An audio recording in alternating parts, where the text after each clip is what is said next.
Welcome to the Play Podcast with me, Douglas Schatz.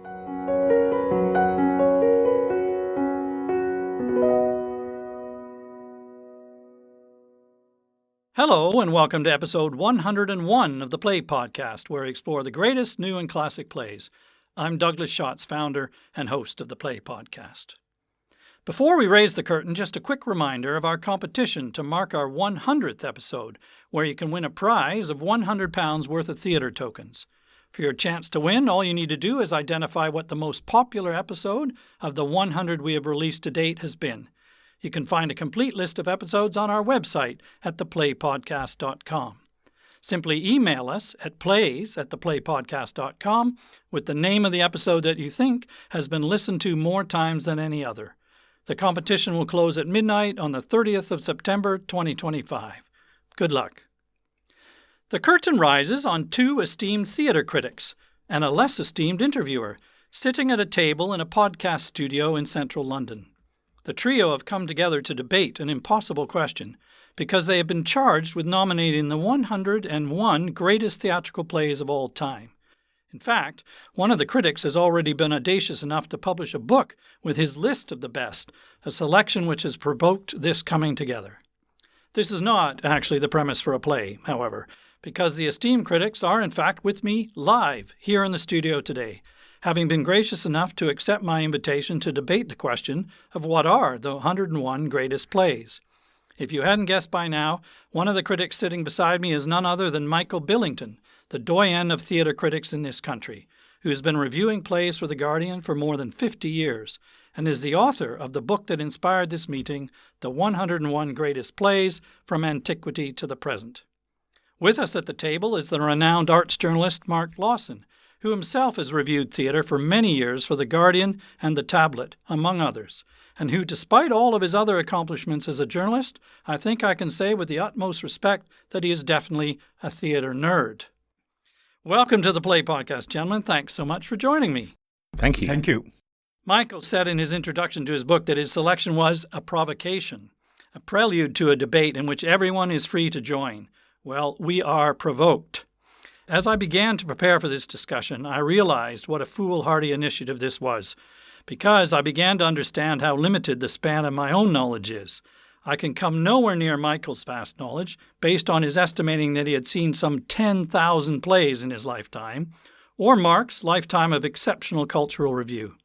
What's more, looking at the contents list at the front of Michael's book, I'm even more conscious of my ignorance, for I have to confess to not being familiar enough with all of the plays in his selection to be qualified to affirm or challenge their status. If nothing else, of course, his selections are recommendations of plays that I'm determined to now acquaint myself with. To date, we've covered just 25 from Michael's list in the first 100 episodes of the podcast, so there are many great plays still to discover.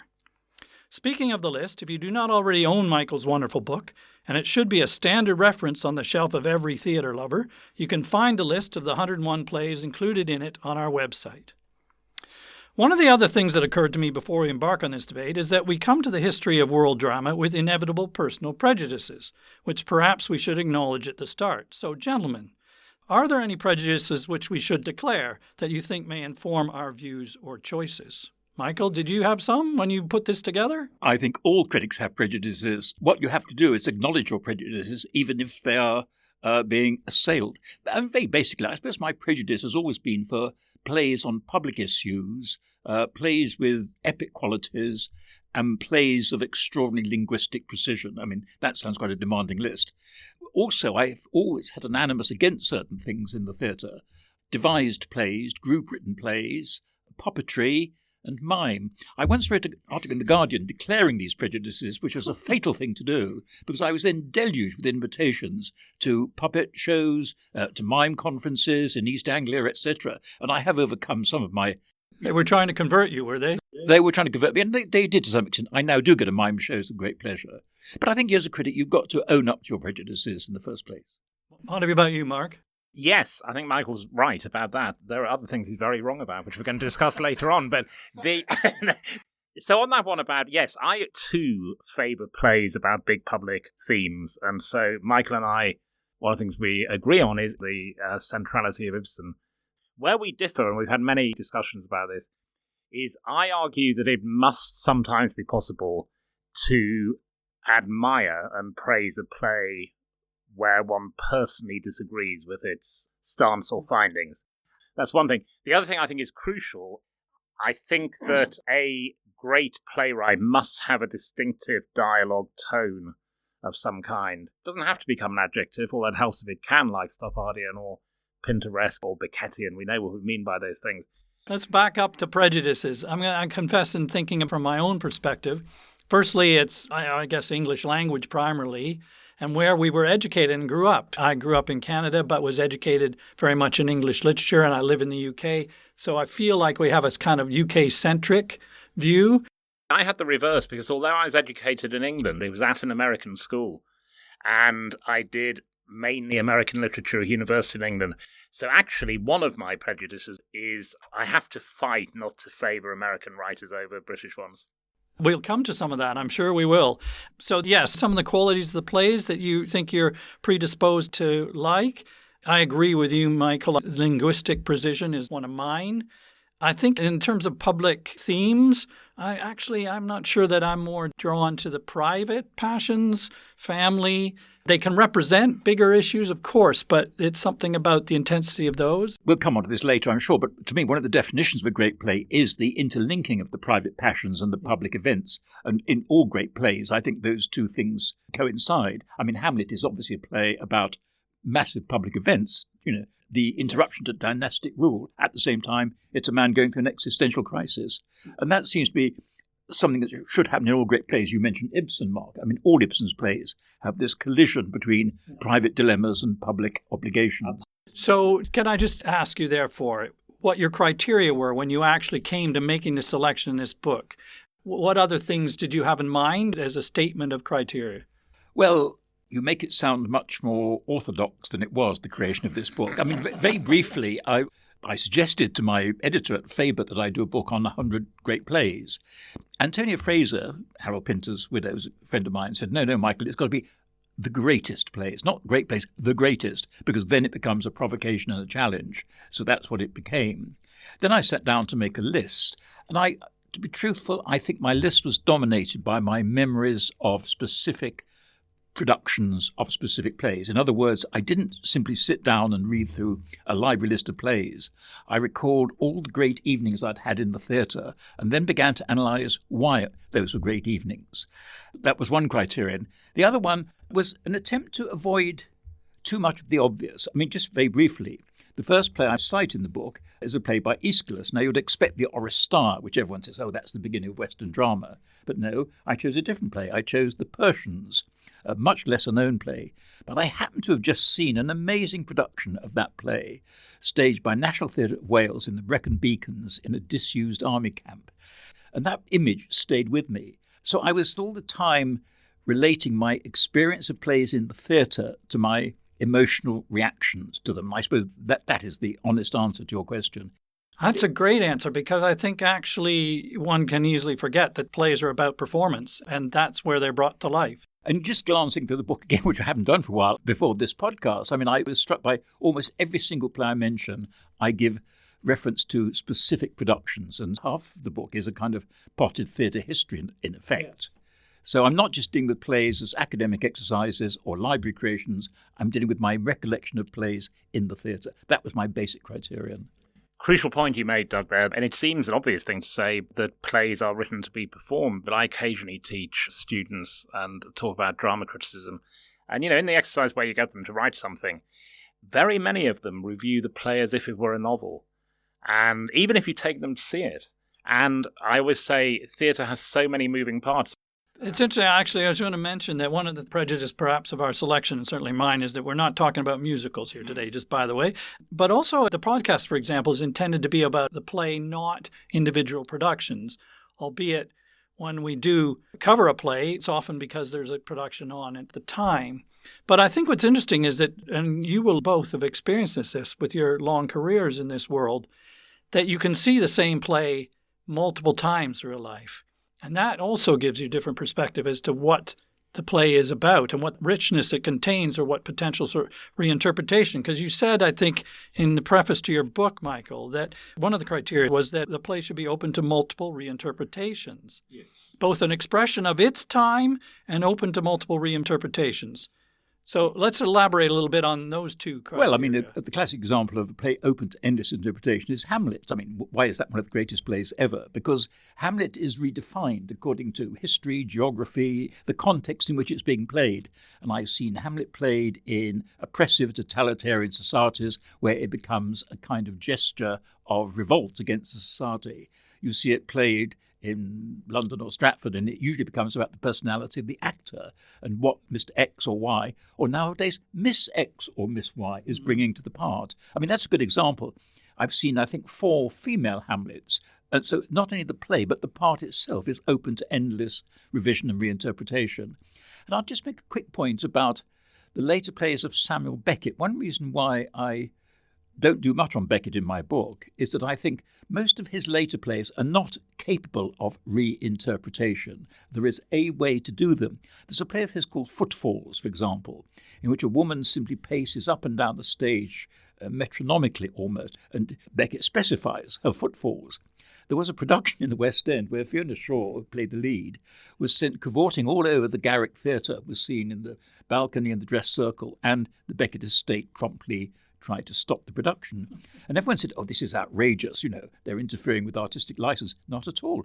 Beckett's play only works if you obey precisely the instructions he's given. In other words, it's not susceptible to much reinterpretation. That Beckett play, I agree. Now, I don't know if we want to do this now or later, but one of Michael's most provocative exclusions to me is Waiting for Godot. And to me, that play is endlessly reinterpretable. And one of the reasons that basically every comedian, film star, actors, they all want to do that. And that is a play that I think can inflect the time in which it's done, the culture, and it can be interpreted differently. I thought the recent production with Ben Whishaw and Lucien Mizamati was unlike any other production I'd seen. I would sort of grudgingly half accept your point. The reason I excluded it, and I do say this, I think, in the book, is that it, to me, has lost its capacity to surprise. I mean, I was around, I didn't see it at the Arts Theatre in 1955, but I saw it very soon afterwards. And for about 10 or 15 years, that play constantly shocked and amazed and stunned audiences, and people would protest. They would get up and leave the theatre thinking it was a betrayal of what theatre is, etc., etc.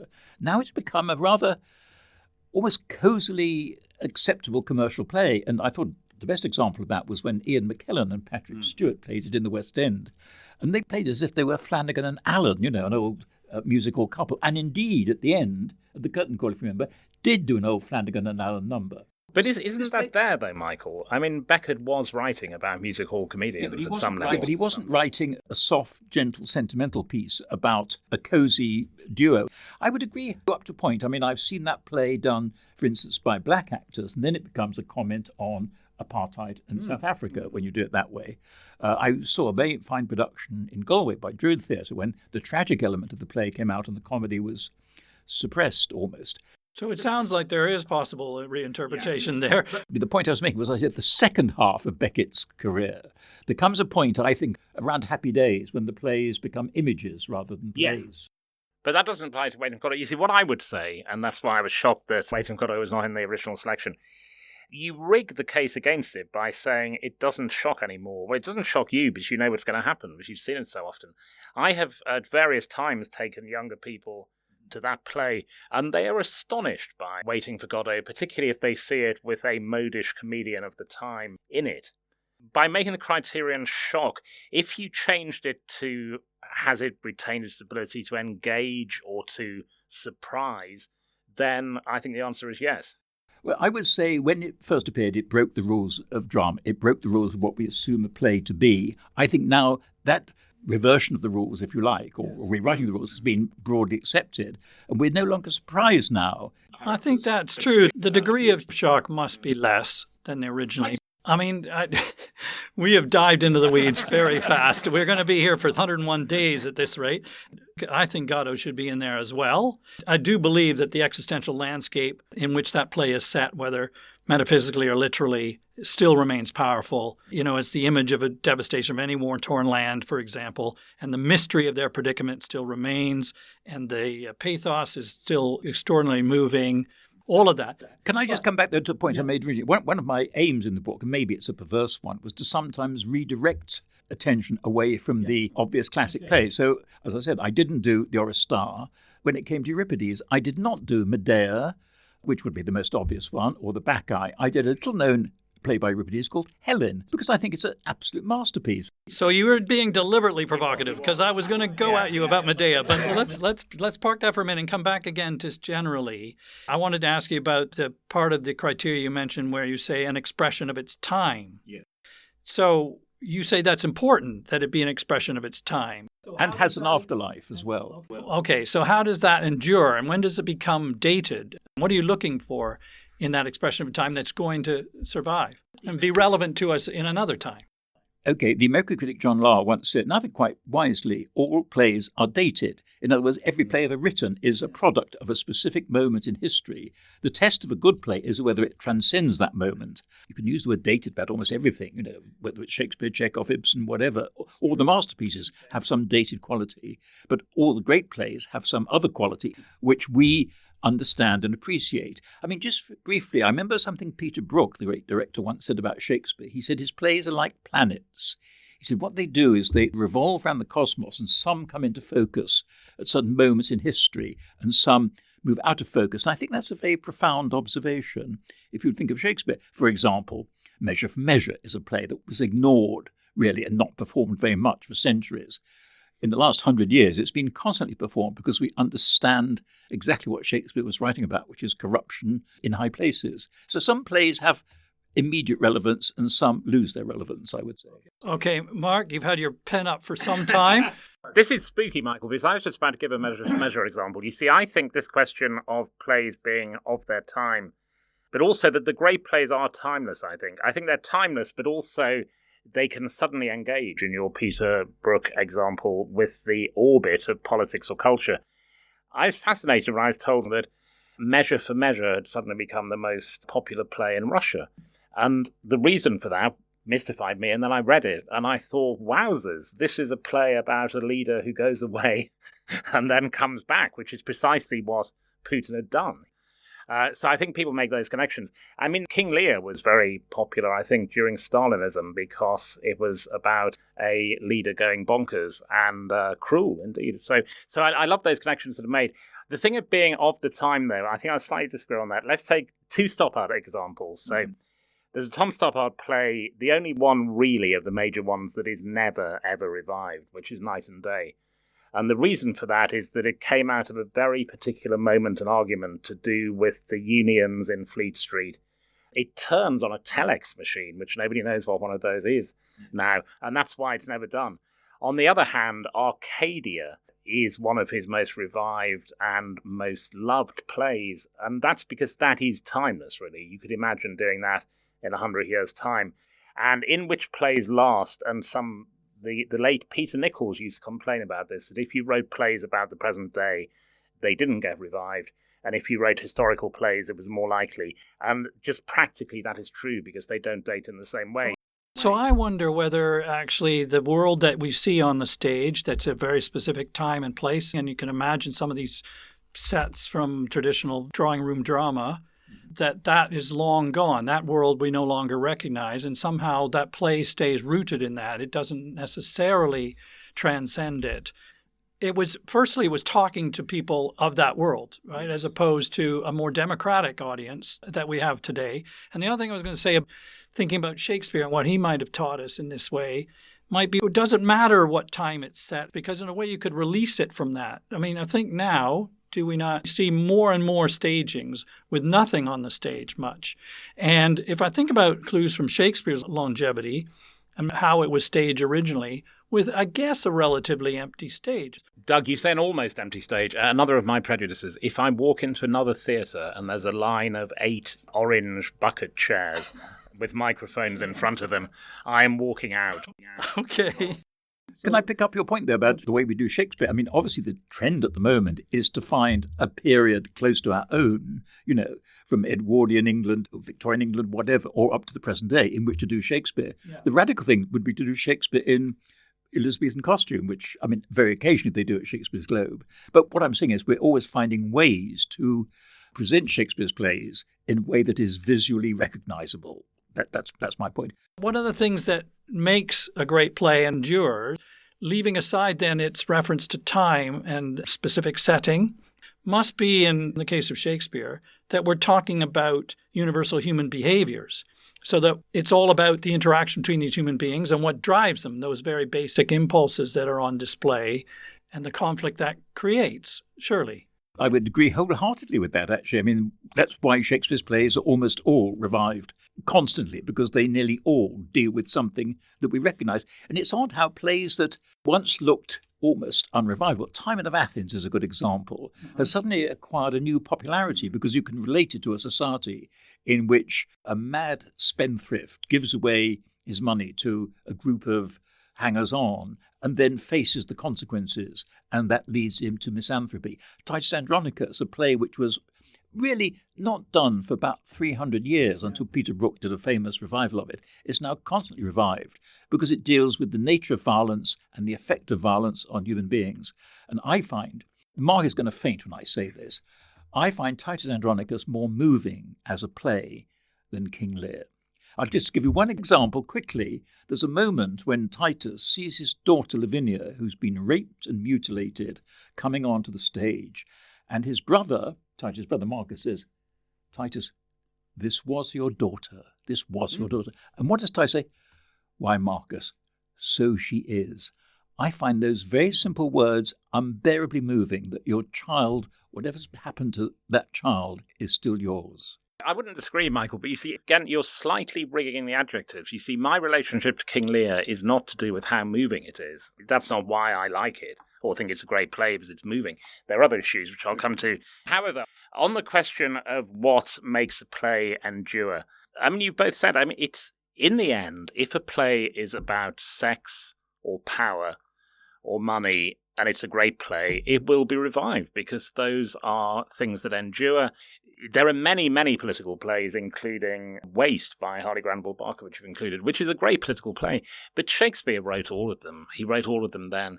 Julius Caesar is a great political play. King John, I think, is. And also, if you go back to the Greeks for these basic instincts like ambition and pride and love and lust and envy. They're all there. Love and lust, though, now this is crucial, I think. If you look at what is Harold Pinter's most revived play, Betrayal, which is the love and sex play, which is Stoppard's most revived play, The Real Thing, which is love and sex play, Peter Nichols' passion play. Another one which I think you could argue is one of the great modern plays is Les Liaisons Dangereuses, Christopher Hampton's adaptation. But those plays are done every 5 or 10 years, and the reason is that people sitting in the audience, unless they've led unusually pure or boring lives, they have encountered issues of betrayal, guilt, love, hate, lust. And that's why those plays are so popular. And I think, Closer, another one, I think is a great play, but Patrick Marber's Closer, which is done very often, it's because it's one of the rawest plays about lust. I agree with everything you both said, but we're defining the durability of plays in terms of their content. There's a word we haven't used that does explain the durability of certain plays: structure. I'm absolutely convinced of this, that the plays that survive and last are those that are well structured. There's a very pejorative phrase called the well-made play. In fact, nearly all the great plays are well-made plays. Waiting for Godot is a well-made play. It is absolutely perfectly structured. Private Lives is a perfectly structured play. This is the fact in common. And the only thing I've learned, maybe, is structure is the key to almost everything. Whether you're a journalist writing an article, an artist creating a work of art, a person like yourself, Douglas, doing a podcast, it's about a structure. Mm-hmm. If you have an organised structure, the thing will make sense. If you just offer random points, then it won't. Okay, so I'm going to have to keep us on structure here. Yeah, I think that's really important, that you see, when people argue about Waiting for Godot, and I know what you mean when you say it broke all the theatrical rules when it was first seen, it didn't break that one, though. I have sat with members of the audience who are saying, who or what is Godot? Who's sending that boy? Those are classic thriller. He wasn't writing a thriller, but those are tension moments in the play. And the second act of Godot is a perfect replica of the first Yeah. act, except everything has got worse, actually. But the musical structure is identical in both acts. I think we in audiences can appreciate structure without even recognizing that we are. And the other element I was going to add in there, possibly, is language, which interestingly can be a barrier, one might think at times, but actually I think we also have an appreciation of the creative employment of language, of its rhythm, for example. We can detect that in Beckett and in Shakespeare, even if we don't get the exact meaning all the time. I would agree with Mark's earlier point, actually, when he said that all the great dramatists have a distinctive rhythm and sound of their own. That's a defining quality. Which Peter Hall, interestingly, said was their own speaking voice. Yes. He said he could always tell a very good or great playwright because their plays sounded like them. And you will know with Harold Pinter that was absolutely the case. It was like being in one of his plays. That reminds me, I think, that Eugene O'Neill used to read his own because he wanted to hear his own voice delivering it. There's another quality which I notice, looking at my own book, that I refer to several times in plays, and that's moral ambivalence. Sure. In other words, plays that leave you uncertain as to what the correct or the incorrect attitude is. Plays that are purely propagandist or didactic tend not to survive that well. Plays that leave questions open. There's a wonderful phrase which I came across years ago that a German dramatist, and I forgot who he was now, said, in a good play, everyone is right. Yeah. And I think that that's a profound observation, actually. And I was thinking of it the other day, I mean, if I may, I was watching a play called Mrs. Warren's Profession in the West End. And there's a moment at the end of that play, if you remember, when a mother and a daughter confront each other. And the mother is pleading for the daughter's affection and love. And the daughter is saying, no, I want nothing to do with you because the money you've given me is contaminated. The point is, both are right. Yes. And that's why that play ends so magnificently. Shaw sees both points of view. Says the mother has a case, the daughter has a case. I'm glad you raised that point because I'd actually just put a little star down on my notes that we had not spoken about the moral ambiguities, which are what makes it open to reinterpretation as well, I think. Which is why Ibsen is the second greatest dramatist ever after Shakespeare. I would agree with that one too. I remember. Oh, good. I remember studying Ibsen at university, and, you know, we all have our weaknesses and prejudices, but there was a certain type of student who would say, but what side is Ibsen on? And the point, it's a wrong and pointless question to me. I think it's become a serious weakness of plays that tell you what the playwright thinks and invite you to agree with it. And a lot of the audience will agree with it. But whatever it is, it's not drama. And then the other thing that we haven't said that we must say, plays that endure will almost always, possibly always, will have great acting parts because people want to do them. And The Entertainer, which Michael included, to me is not a great play, but it's a great part. And there are such examples in drama. And what happens is just particularly in the market we're in now, where celebrity casting, there are certain plays they want to do, and it's because they are prepared to play. It's only 6 weeks now. It used to be 6 months. They're prepared to play that for 6 weeks in London or New York. And it's because the role is so good. As I was going through Michael's list, there were a number of times where I referred to the fact that it's a great acting part. And let's get into the nitty-gritty of the debate now about the choices on the list. This is where it may get contentious. Michael, I think I need to preface this with a bit of an apology because it may begin to feel that we're relentlessly questioning or attacking your choices, although I'm sure we also agree with many of your choices. So, to be fair, I'm going to give you the floor first and ask you, I was intrigued to know what, if anything, would you change about your selection with the benefit of 10 years of hindsight? So the book was published in 2015. I wonder whether you've had some thoughts or perhaps in the light of anyone else's argument. I'm not referring to anything that's been produced or published since 2015, which we'll come to, I think, in another moment. But just looking at your original selection, any changes you would think? Well, looking through the choices I did make, and I often allowed myself one play per person. There were about 6 exceptions to that, but in other words, I couldn't have multiple choices. I thought, yes, I could have chosen other plays. For instance, Racine, I could have chosen Phaedra, and perhaps I should have done. Sheridan, I could have chosen The Critic, which is a play I absolutely adore, not because of its title, but because it's one of the funniest plays in the language. Hedda Gabler of Ibsen, I could have included. Lulu of Wedekind, I could have included. St. Joan by Shaw, I could have included. 6 Characters in Search for an Author by Pirandello, I could have included. So on another day, and 10 years later, I'd probably come up with a slightly different list to the one I've made now. And there are 2 signal omissions, and we've already gone into this one, but we might as well get that straight away. The 2 signal omissions that caused a great kerfuffle were King Lear and Waiting for Godot. We've talked about Godot. Should we talk about King Lear? Yes, let's. Please. Why is it not there in your list?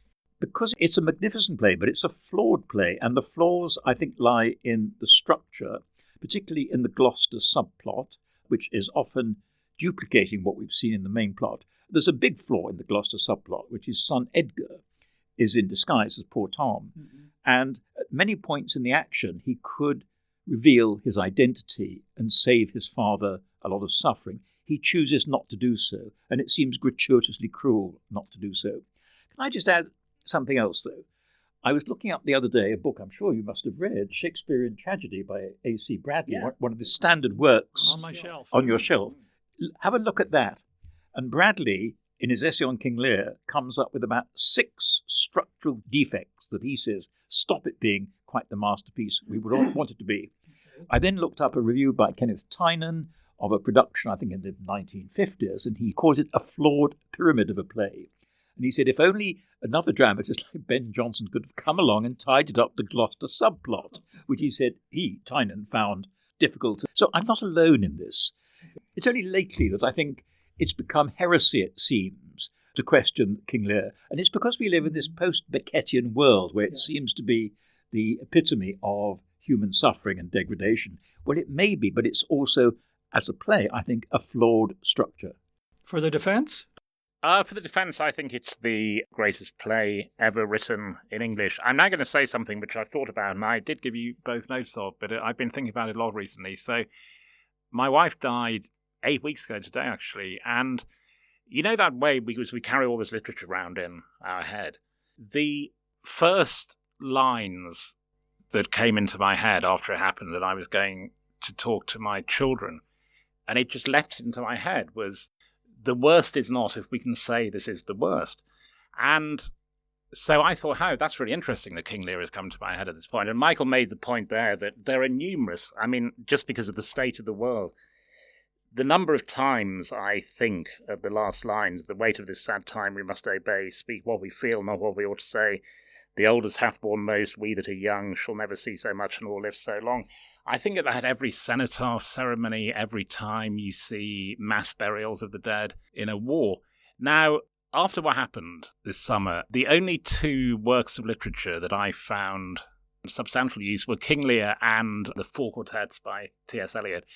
And they both go at an astonishingly deep level, I think, into grief, faith, belief, hope, whatever you want to say, desolation, they're all there.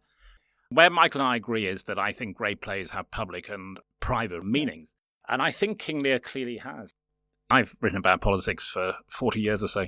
King Lear addresses the tendency of all leaders who are in power for a long time to go mad and start doing stupid things. It clearly addresses that. And we assume this was based on his observation of some of those leaders that he had seen. But it is also, and this again can be seen as weighting the scales in favour of King Lear, but I've watched it with audiences, and you are conscious of the number of people who have seen a member of their family descend into dementia. And, I've been to it with doctors. There's a doctor in my family, and one of the things that amazes them about Lear, and we assume, don't we, that he clearly observed it. It wasn't known as Alzheimer's or even dementia, but clearly people had it. And a lot of doctors I know are amazed by the clinical precision of the presentation of it, and particularly the going in and out of it. Let me not be mad. The sense that it's happening to you, which I think is the most terrifying thing to a lot of people in dementia. I just think it is a play of its time. I think it's almost always a play of our times now. I think there is no other play that deals so deeply with family, death, decline. It's a very eloquent personal defense. I think I agree with both of you in the sense that I feel like it's very long and messy in times, and I agree with you about the doubts about the subplot.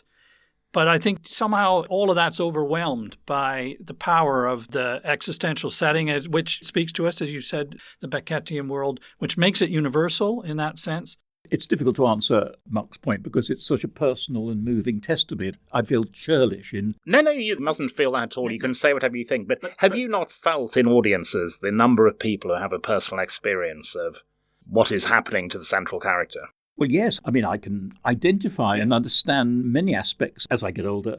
We all think we're King Lear when we get older. Yeah. The other thing you didn't mention, it's about the difficulty of relinquishing power. And I've observed this in many, many people, and I've sensed it myself, that the moment when you give up power and hand over is difficult, because at the same time you still want to keep some power. But I have to come back to the point, it's a play, and a play is not simply the character and the moving lines, it's also a structure. And we come back to what I said earlier about structure.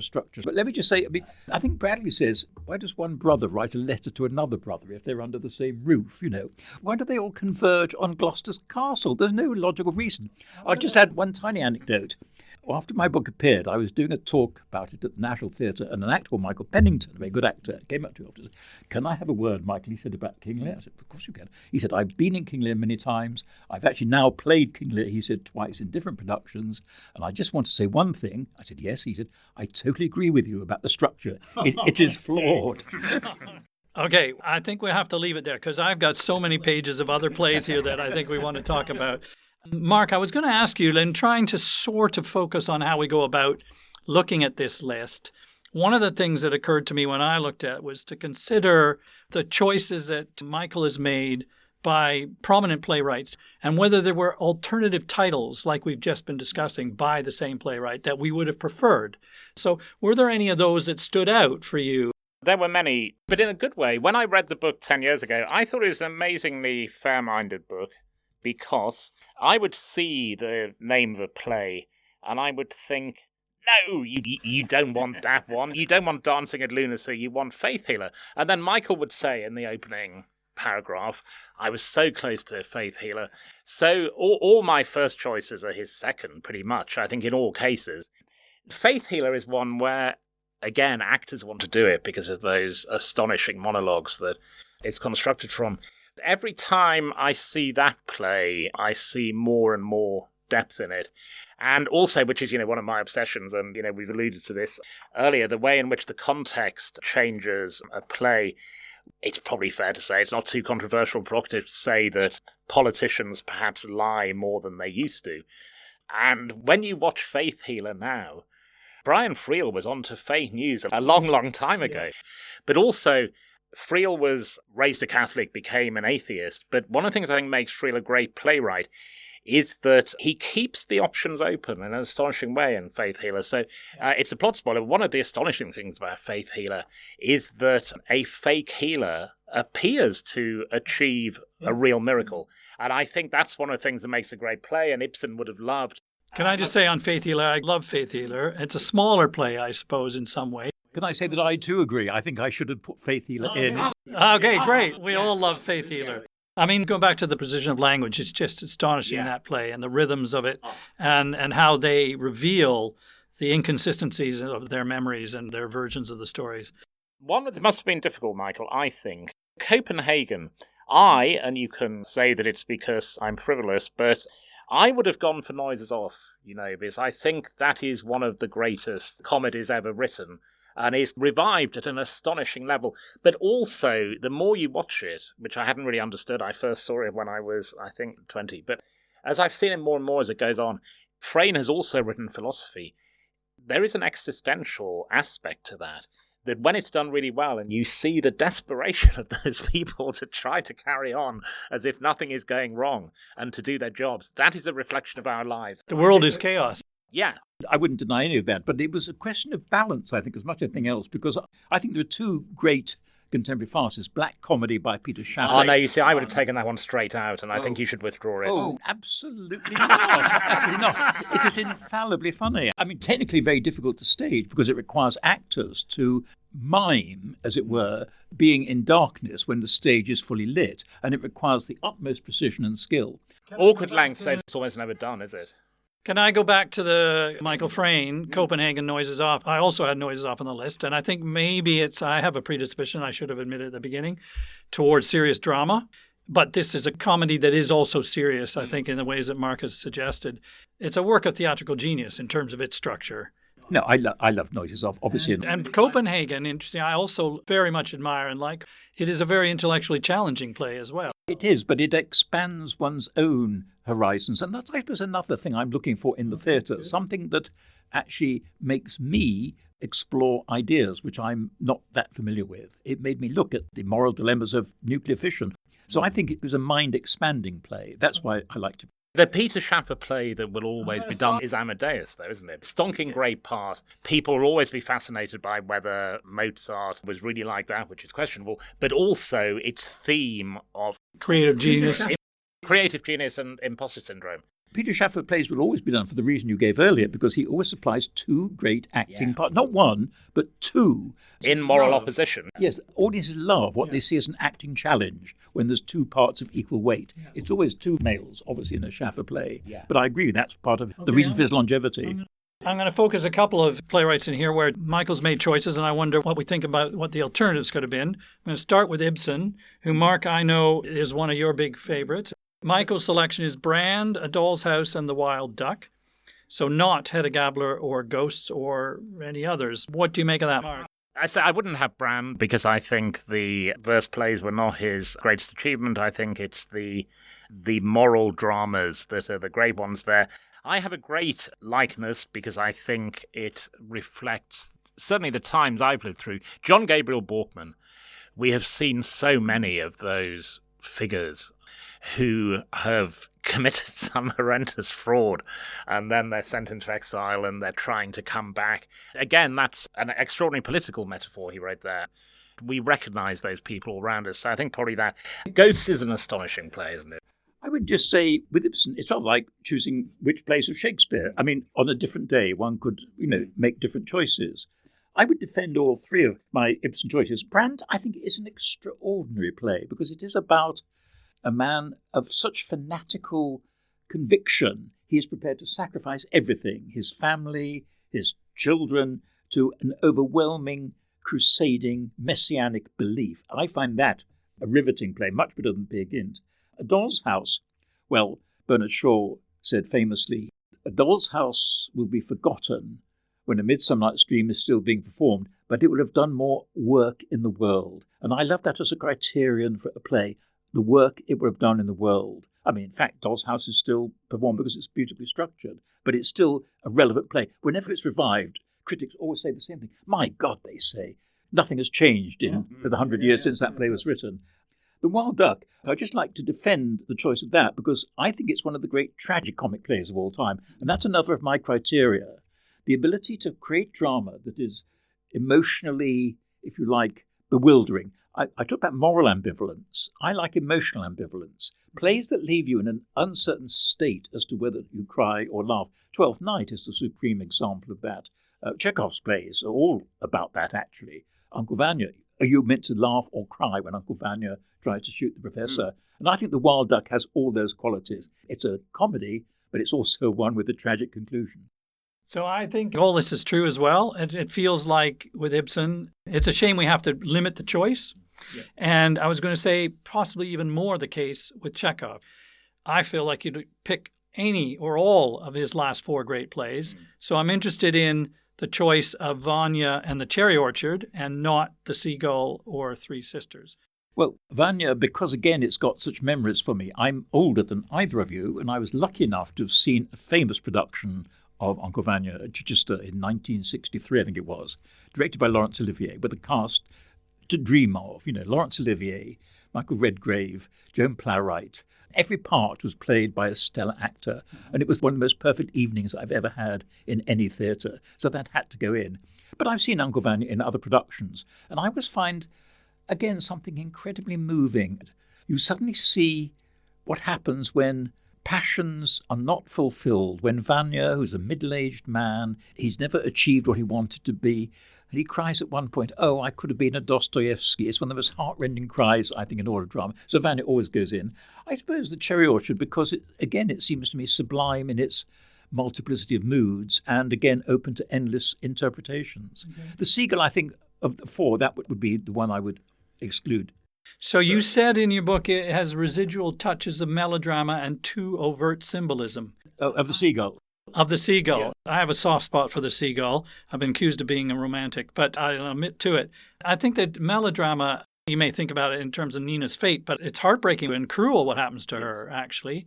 And in terms of the symbolism, it's a play self-consciously about theater. So I have no problem with what he was doing with that. I agree totally. Of the four big ones, I would have chosen those two. Which two? The two you did, Uncle Vanya and The Cherry Orchard. Okay. We totally agree on that because I think Vanya is an extraordinary play. Michael Frayn, who translated all of them, and I mean literally translated them from the Russian, unlike the way in which other people use the term translation. I interviewed him many, many decades ago, and he said that what shocked him was that in Uncle Vanya, and actually some of the others, every line is about work. And that scene, I'm not a big crier at theatre. Well, the last scene of Vanya is one of the greatest in theatre. It's one of the most emotional scenes in all drama. And that thing of we will go on working. And I think that's an extraordinary piece of writing, but also for actors. Okay, I'm going to shift gears completely here now. And you talked about American plays. Oh. Arthur Miller. So you've chosen The Crucible, which I wouldn't argue about, and we can talk about the virtues of The Crucible. You did not include Death of a Salesman, which would be possibly the most famous play of his. It's a bit obvious, Death of a Salesman, I think. The Crucible actually is the one I think is revived. I think I'm right in saying more often now than Death of a Salesman is.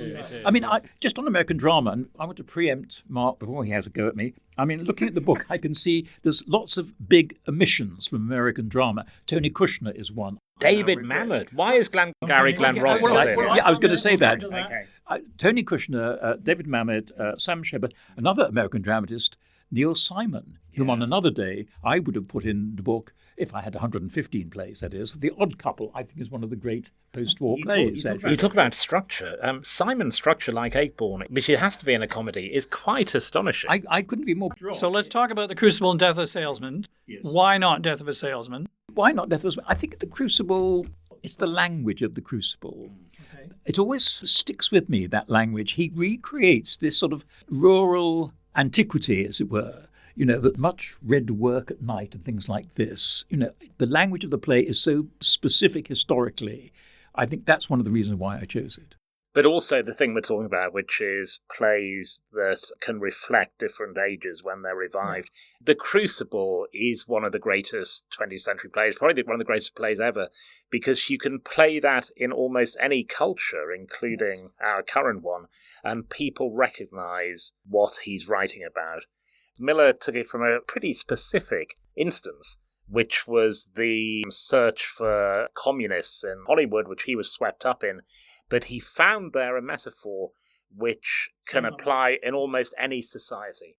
And also in our day and age, most recently it's become much more a play about an older man abusing or exploiting a younger girl. The sexual element of the play is one that is coming out strongly, as well as the political. I would throw in All My Sons, which seemed to a lot of people for a long time, I think, kind of a more relatively minor one. When you see it done now in a society where there must be at least 24 public inquiries going on into who made this decision or covered something up or lied about something and the human consequences of that. All My Sons is an astonishing play about that. I think the American play that I do regret omitting is Angels in America by Tony Kushner, because it goes back to the things we were looking for, epic plays, huge themes, a panoramic portrait of America, a specific study of America in a post-AIDS world. It's got tragic comedy elements, moral ambivalence, all the qualities which I look for in a great play, I think, are there. Also, great scale, but also, interestingly, and we didn't touch on this earlier, I meant to, about realism. Plays, of course, don't have to be realistic, and there's elements in that of imagination which are fantastic as well.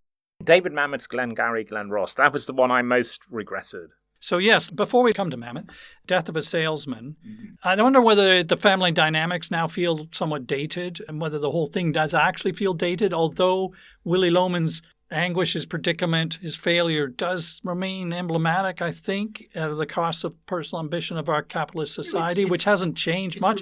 I'm not sure it is. The problem is that at the time, it was very daring to attack the, in inverted commas, American dream in that way, and the brutality of American capitalism were there before the play starts now. And I think that's why, to me, that's much weaker than The Crucible and All My Sons, because its critique of American society, you can find it all over X. Okay, I'm going to ask you about Mamet, because there's a connection there in the workplace of Glengarry Glen Ross. But it's also about the desperation, these people caught up in competitive cauldron of capitalism and the tawdriness of it and the desperation of it. It's interesting. I think these two conversations, which are next to each other, do actually segue perfectly, because I think Glengarry Glen Ross is the nearest modern equivalent to Death of a Salesman. I've written that very thing down. And I think is more daring and brutally honest about capitalism. Written at the start of Reaganism, he predicted something there, an element in American politics that has never gone away, and if anything has accelerated.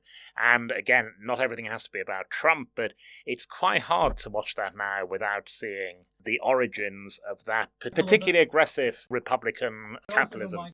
I would also, Michael, in reference to your criterion of language, I think the precision of Mamet's language, the rapid-fire rhythms of exchanges in the workplace is just a joy. No, I would agree with nearly everything you've all said. But if I include Glengarry, to add another play means to exclude something else. I'm afraid you walked into that one. I'm going to tell you which ones you take out. You take out Sergeant Musgrave's Dance by John Arden. No. You take out Chips with Everything by Arnold Wesker. You take out Bingo by Edward Bond. I would not want to buy shares in either Arden or Bond, because I think they've probably gone historically. I want to defend these plays, if I may, to the uttermost. You have 30 seconds. Sergeant Musgrave Dance fulfills all my criteria. It's morally ambivalent. It's a play where everyone is right. It's a play of rich and incredibly muscular, virile, poetic prose and beautiful language. John Arden, I think, is one of the great writers. Do you think it will ever be done again? Yes, it will indeed, and it has been done. I mean, it's not done often, I agree. Chips with Everything. I love Chips with Everything because what that's about is the British establishment's capacity to absorb protest. And that is an unending quality in British life, that any organisation which attempts to overthrow the system is absorbed into the system. I've always cherished, if I may briefly, a remark my headmaster made to me.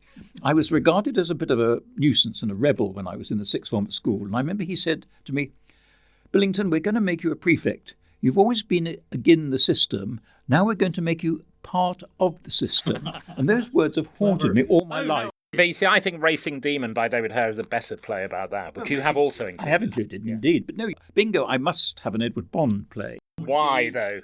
Bond is over. Bond is not over. You're talking as if playwrights are simply victims of fashion. You know, they're not. But they are often. Well, but they also have inherent qualities that make them revivable. Okay, in the interest of time, because what day is it today? Yes. Again, so thinking of Mamet, I wanted to go back to Pinter. Oh, yes.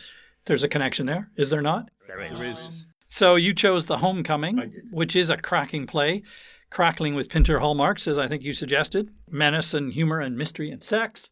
But is it also misogyny? And I also wrote down betrayal. I would go for betrayal myself. Can I address the issue of misogyny since you raised it? Yeah. One thing I've done in the book is I've incorporated dialogues between a critic like myself, old, weathered critic, and a young, fictive, intellectual female. Who challenges you on The Homecoming. Precisely. And so all the arguments that are sometimes raised about The Homecoming, that is misogynist, that no self-respecting woman would end up as a prostitute, I do incorporate those objections into the dialogue. I don't think the play is misogynist because I think what the play is about, it is about the nature of power. And it is about who occupies power and who exercises power. And in the end of the play, quite clearly, Ruth exercised the power. She occupies the throne, which at the beginning of the play, Max, this bullying, he is a bullying misogynist, was occupying. She has taken over. So it's about a transfer of power from one person to another. I think there would still be an argument about the way she has to exercise power. It might not be misogynistic. It is sexist, though. That play, to me, represents a very particular stage in English drama where a certain actress would flash her stockinged or unstockinged legs at the audience, and everyone got very excited. That was only for men in the audience, wasn't it? No, I don't think so at all. I think if you're referring to Vivian Merchant, who played Pinter's heroines, she did have an extraordinary figure, and indeed Pinter used it in the plays. But I think women understood this as well as men. I just go back to Homecoming. It's the last play where Pinter does something quasi-realistic, if you like, where there's entrances and exits and characters come and go. Betrayal. It goes backwards, but people walk in and out of rooms. But it's not a realistic play in the way the Homecoming is a quasi-realistic play or has a definable social context. And again, I admire all Pinter's plays, so why would I argue? But I still think the Homecoming has more resonance because it is about family, above all, maleness, the inadequacy of the men in that house is quite extraordinary. Absolutely. But the balance of the gender politics has definitely moved on by the time you get to Betrayal. And even that seems a while ago now with the way the men behave. Well, there's a line which wasn't even commented on at the time, I think, astonishingly, where he says, sometimes I have to give her a good beating, yeah. Okay, I want to ask you about writers who have not been represented at all. And what the most egregious ones of those are. Forgive us, Michael. Yes, and I know that the fact of the matter is, as you've referred to several times now, and I think we have to exceed 101, is just not enough. But anyway, let's throw some of those out there. So are there any particular writers, you mentioned Mamet, any others, Mark, who you think should have been I could mention myself, actually. Well, Timberlake Wertenbaker is a writer I admire hugely. Our Country's Good, I think, is a fantastic play. I have that on my list. Why is Our Country's Good not in the list? Because something else has to go? Because I foolishly omitted it. Martin McDonagh is a name we haven't mentioned, actually. We have Conor McPherson in the book. And The Weir clearly is a grave model. Oh, I stand by my inclusion of The Weir, but The Beauty Queen of Leenane by Martin McDonagh is a comparably good play. Michael August Wilson. Before you get that, can we talk about McDonagh? Is there a reason you didn't put him in? Is there something to do with the nature of his work? Well, the violence and the No, it's the not form any of it? antipathy to McDonagh. It's that sometimes he seems to be writing about an Ireland that he's researched rather than lived through. And this is a factual truth, actually. I know this because I was on a committee that gave Martin McDonagh a bursary when he was an unknown writer. And we said to him, "Are you Irish?" But he said, "Well," he said, "I've got an Irish father." We used to go there on holiday occasionally. His knowledge of Ireland was confined to 2 weeks a year, out of which he's created this whole Irish mythology. Whereas Conor McPherson's plays seem to be absolutely rooted in Irish life and community in a way that Martin McDonagh's, good as they are not. Well, he's been accused of Irish stereotyping. Yes. But he's also in those plays, and it can be seen as an Irish stereotype, but it has historically been true in recent decades, less so now, thankfully. The way in which McDonagh's plays, and his movies indeed now, address the tendency of Irish society to descend into the most appalling violence is hard to argue with historically. I mean, that is true. That aspect is there in Ireland. Even more importantly, I think that it's about the tendency or the source of our instinct for violence universally. Because where the Pillow Man is set, for example, I agree. And where does this impulse come from? And our response to it. What people's response to it is fascinating in the audiences, I think. His point is about the sentimentality that accompanies the violence. There's a famous example of one of the plays where there's a man who is so brutal and violent that the IRA won't house him. He has to go to another organisation. He goes back to his hometown, and what does he do? He worries about the loss of his cat. Yeah. And I think that's a brilliant observation, actually. I was in The Pillow Man in the West End relatively recently. I was struck again by how much laughter there is at the most grotesque elements of the violence in times even,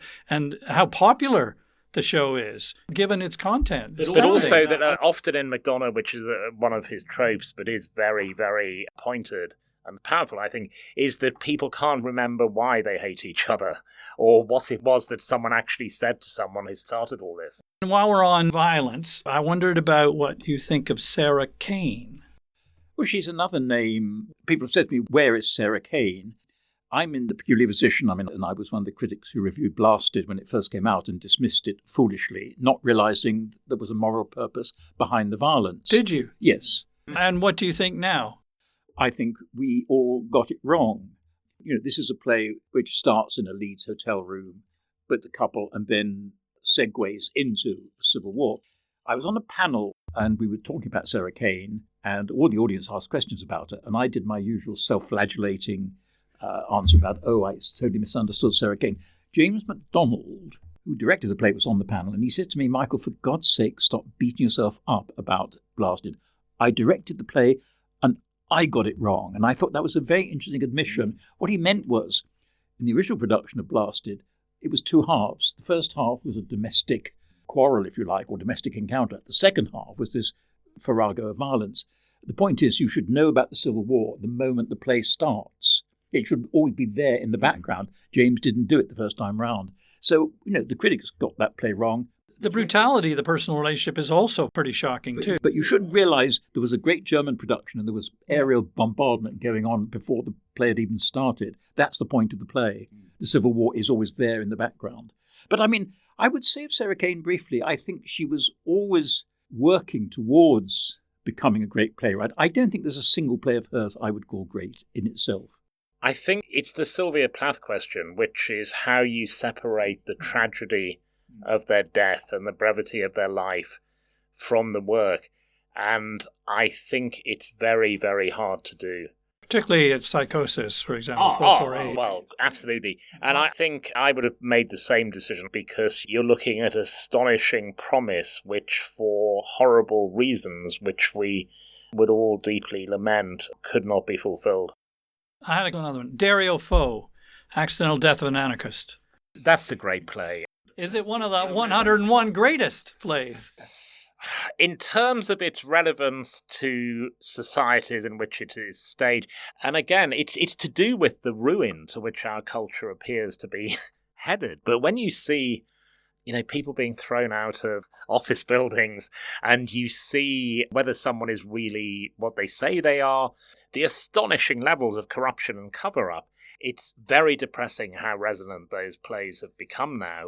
What's so wonderful about that play is he does it with a no-holds-barred comedic farce as well. And the subversion of theatrical convention is just exhilarating, I think, as well as it's got this enduring application to anywhere where corruption... Which is pretty much everywhere now. It's a great experience and it makes lots of good political points, as you both say. Whether it's a great play, I don't know. Does it fulfill all the criteria that I've talked about? Moral ambivalence? You're being very naughty, Michael. You're rigging it. I understand why you're judging all plays against those criteria, but those aren't necessarily the only criteria for a great play. They're yours. No, but my point is this. With these criteria, and I swear to God this is true, I didn't set out with these criteria in my mind and therefore measure each play against them. It's page 335 of my book, I notice, when I at last make a general comment about what are the qualities that make a great play. In other words, I examine these plays in order to discover what I think are the great criteria. It's not a slide rule method that I apply. The last thing on Accidental Death was, and obviously it has a political purpose. It particularly did when it was written in the 1970s in Italy, but it doesn't seem preachy to me. It basically leaves you with a world of chaos and without answers, but just pointing out to you that this stuff goes on and how unreliable even the theater conventions you expect are.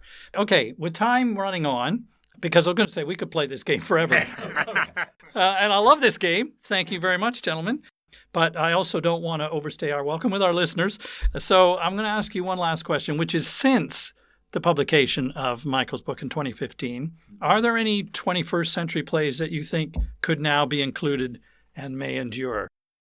Well, I've got a couple from this century that I admire, and one of them has hardly been seen because it was a victim of COVID, The Watsons. Yes. By Laura Wade. Yes. I think it's one of the most extraordinary Which was plays. the continuation and completion of Austen's unfinished novel. Well, this is it. It takes an incomplete story by Jane Austen, and for the first half hour, it gives you that story. What happens then is that the characters take over the narrative and start to question the assumptions behind Laura Wade's interpretation of Jane Austen, or Jane Austen herself. It's a marvellous piece. It's a Pirandellian piece. Very meta. Yes, the way characters dictate the course of the action and their own fate. I thought it was sprightly, witty, funny, Stoppardian, to give her the highest praise I could. And I thought it was destined for a long commercial life. There's one other play by an American writer from this century that I would include, The Flick, by Annie Baker, who I think is one of the remarkable writers. And this is a play about a group of people who are operating a rundown cinema. And it's about the crumbling lives of these three young people who are keeping this flea pit cinema going in spite of everything. And it's got a sort of Chekhovian sadness about it. Oh, yeah. And also, and I can vouch for this, a total social accuracy, because one of the scams they do in the course of the action is to cheat on the management by tearing tickets up. It's a complicated scam, which I won't go into now, but you tear up a ticket twice rather than resell it. I was once a cinema usher, and I was involved in a scam that was exactly identical to the one that she shows in the flick. You've heard it here now. Yes. Annie Baker's style is distinctive. Going back to your point about voice, the pacing of her work is extraordinary because she allows time to unroll. Annie Baker, who I think is a major American dramatist, I agree. She also does something really daring with the use of the stage. Yes. That it happens in a number of her plays, but it does happen in the flick. Stuff happens off stage. Which you can't see. People go off and have conversations, which we see them talking, but we don't know what they're saying. There's one in the flick where they're up in the projection room, really and there's a tiny little window at the projection room, and you're going, can I see them there? What is happening? Yeah. So she plays those games. How about you, Mark? Have you got some suggestions? Well, yeah. I mean, we are three older white guys. I was going to say that would prejudice. We should have declared at the beginning. But it's important, therefore, that we acknowledge that the journey of theatre in the 21st century has been towards greater diversity of gender and race, much needed. And therefore, the playwrights who I think would be eligible for inclusion now, Annie Baker, absolutely. In this country, Lucy Kirkwood. There might be a slight problem over whether the great play has been written yet, but Lucy Kirkwood, who I think is clearly a great dramatist. If I went for one, I'd go for Chimerica. But The Children or Chimerica by Lucy Kirkwood, I'd recommend. I'd also recommend Suzanne Laurie Parks. I think the one of hers that I would choose is Father Comes Back from the Wars, Parts 1, 2, and 3, or possibly Top Dog, Underdog. Top Dog, Underdog is a remarkable play involving somebody who plays Abraham Lincoln in a show. And actually both of those plays, Father Comes Back from the Wars and Top Dog, Underdog, take on the racial history of America and its political history in a way that probably only an African-American writer could do and should do. That very play in my pack. I started reading it on the train on the way here, Top Dog, Underdog. It is quite extraordinary. And then the other one, which has been on recently, but it's one of the most revived plays in the 21st century in America, Intimate Apparel by Lynn Nottage. Lynn Nottage clearly should be mentioned in this context. It could have been for Sweat. I like Sweat. Or it could have been for this one. I think Intimate Apparel, which was recently done at the Donmar Warehouse and has had hundreds of productions around America. I think Lynn Nottage is a major writer.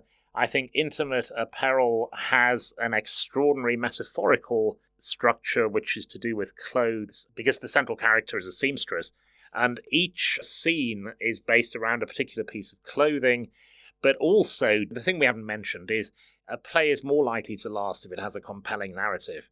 And there is a quite astonishing betrayal story in Intimate Apparel, which has the audience gasping and waiting for the twists in it. I would just add I was criticised justly for the lack of female dramatists in my 101. Well, it's partly for historical reason. Up to a certain point in history, there were not many female plays to choose from. I would say one of the things of the last 30 years actually has been the growth of drama. You mentioned several of the women concerned. We talked about Sarah Kane, Lucy Kirkwood, Lucy Preble, for example. We haven't mentioned, another fine dramatist. Ella Hickson, we haven't mentioned, another fine dramatist. And there's one play from the past which I regret. Sheila Delaney. Well, no. Sheila Delaney, perhaps. No, I was going to say there's a play by Gita Sowerby called Rutherford and Son, which the National Theatre revived not so long ago. And that's a major play. Yeah. And if I put in D.H. Lawrence, as I do, then Gita Sowerby should have been in too. But you must have taken some flack for not including Sheila Delaney as A Taste of No Honey. one actually mentioned that one. I was going to mention it earlier, but okay, I had a couple. What do you think of these? We have one Tom Stoppard in there with The Real Thing, which Mark and I talked about on the podcast, Leopoldstadt. No. Why? It's unwieldy. Unwieldy is true. Unwieldy. That was interesting. No. Wow. No. Well, I think of his major plays. It's astonishingly emotional. Yes. It's very hard not to be moved by it. I think Arcadia is a much greater Stoppard play. Leopoldstadt, great scenes, but not a great play. And actually, the last scene of Leopoldstadt is where it should have started, which is one of his most astonishing scenes, in which you see this character clearly based on Stoppard, who has deracinated himself of his Jewish history and become an Englishman. If he'd started with that scene, I think it could have been a masterpiece. I mean, I found it a fascinating evocation of key periods of European history. But anyway, what about the father? Florian Zeller, the father? Interesting. Small piece, but actually in its structure, very clever. It makes an emotional impact while you're watching it, but it doesn't, for me, leave behind a resonant image. And I go back to quoting something again the wise Peter Brooks said. He said one of the definitions of theatre is if you come away with an image that reverberates and unlocks the meaning of the play. And he said it may be two tramps by a roadside, it may be a woman pulling a cart around a stage. He said the history of modern theatre is the history of great images. Wouldn't the father in his empty room be part of it? So Florian Zeller, the father, I talked about Annie Baker's use of stage space. Zeller does something with point of view, which I don't think I've ever seen another playwright do so well. I will never forget the shock where the central character says goodbye to his daughter, and then his daughter comes back on in the next scene, and it's a completely different character. Yeah. And you realise that in, I think, a daring way... He's recreating the dislocation of dementia. He is, in a quite astonishing way. Probably the second best play about dementia after King Lear. I would argue. Okay, that might be a vote in favour. Anything by Jez Butterworth since Jerusalem? I think not even Jerusalem, actually. Oh, okay. It's a great part. It's a play that has lots of different meanings. That's why I come back to Jerusalem. We talked about moral ambivalence earlier. The first time I saw it, I thought it was a celebration of eccentricity, of this strange Wiltshire Falstaff, this Pied Piper, etc. But he's a sex criminal. Second time I saw it, I realised that he's a sad figure, actually. A very lonely, odd man who's corrupted a lot of these children. And Mark Rylance, to be fair, I thought did bring this out in the performance. Yeah. Particularly in the second iteration because he's older. I think he's this charismatic figure when he's with all these kids. The moment he's alone, he gets out his granny specs because he's getting very short-sighted in his old age. It was a great performance, but I think only a great writer or great play could have generated that performance. I think one of the things this might suggest is it's not very easy, actually, to come up with what the greatest thing is at the time that they're being written, necessarily, right? We have a few suggestions for the last 10, 20 years, but they're not flooding in. We've had a few from there, and they wouldn't tend to be very many of them. But, it's one of Michael's great themes in his theatre criticism and his books is that theatre critics tend to be wrong. They tend to miss. I think on that note... I don't mean consistently wrong. No. What I say is, and I've said this many times, is that critics miss, inevitably, the turning points in modern drama because the dramatist is ahead of the critic and the audience. So in other words, Sarah Kane, Edward Bond or Harold Pinter, are doing things, Samuel Beckett, which we as critics are not yet ready for. I think you're absolutely right, and I think a great example of this indeed is Intimate Apparel by Lynn Nottage. First, which was a shock to me, 2003 was its premiere, and it was then revived in the 2010s a couple of times, Britain and America, and then again in both the US and the UK. And on each later occasion, people said, we never realised this was so good. Perhaps audiences will tell us. I think audiences will tell us, but I think Michael's exactly right. I think she was ahead of the curve. I think the audience had they still have quite a complex relationship with racial matters sometimes, but they had a really complex one then. And some people were just not prepared to engage with an African-American play. Now, thankfully, that's going. I think we've made a very good list of the 150 greatest plays. Exactly. This is a great note to finish because I'll go back to my previous point. 101 is not enough. If you think about a library physically of all the books published and think of only 101, that certainly doesn't seem like it does justice to the art of creative writing for the theater that we've been talking about. So there are many, many, many more good, even great plays that we haven't mentioned. And more to come. If either Faber or Faber is listening, they could get you to do the 150 best.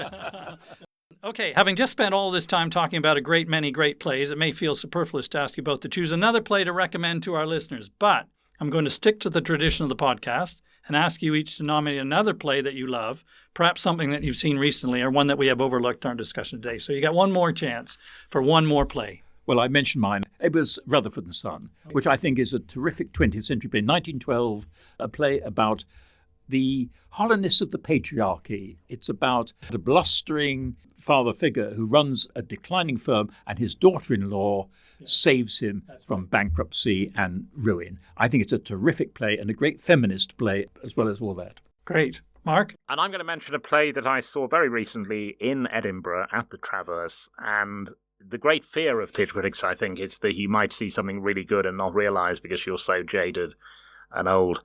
This play I saw called Rift at the Traverse, it fits, I think, all of Michael's criteria. So what it is, and it's based on the writer's own history to some degree, there are two brothers. One of them is in jail for an act of violence. In jail, he becomes a white supremacist, and his brother is on a different trajectory and becomes a Princeton professor and a best-selling novelist who writes books about his brother.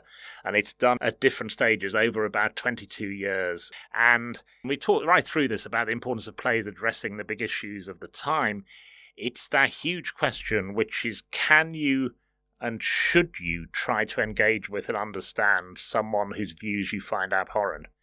And it's such a brave subject to take on. I'd be amazed if it doesn't come to London in the next year in some form. Rift is the play to look out for. Thank you both, gentlemen. I've so enjoyed our time together.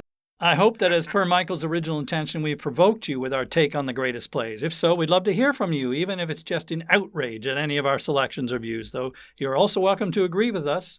If you are minded to enter the debate, please email us at plays@theplaypodcast.com. So, as the curtain falls on the three unruly critics, you may conclude that the exercise was somewhat futile. And of course you would be right, because a consensus on the 101 greatest plays is patently impossible.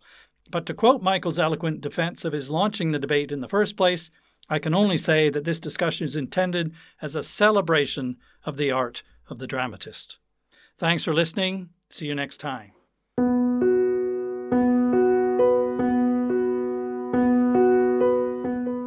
There are additional footnotes about this and every other play that we cover in the podcast available to our patrons. Patrons also enjoy early access to our sister podcast, The Play Review, in which Jody Rylett and I share our views on current productions on the London stage. To become a patron, please visit our website at theplaypodcast.com. And don't forget to follow us wherever you listen to podcasts so as not to miss an episode. Thank you again for listening. See you next time.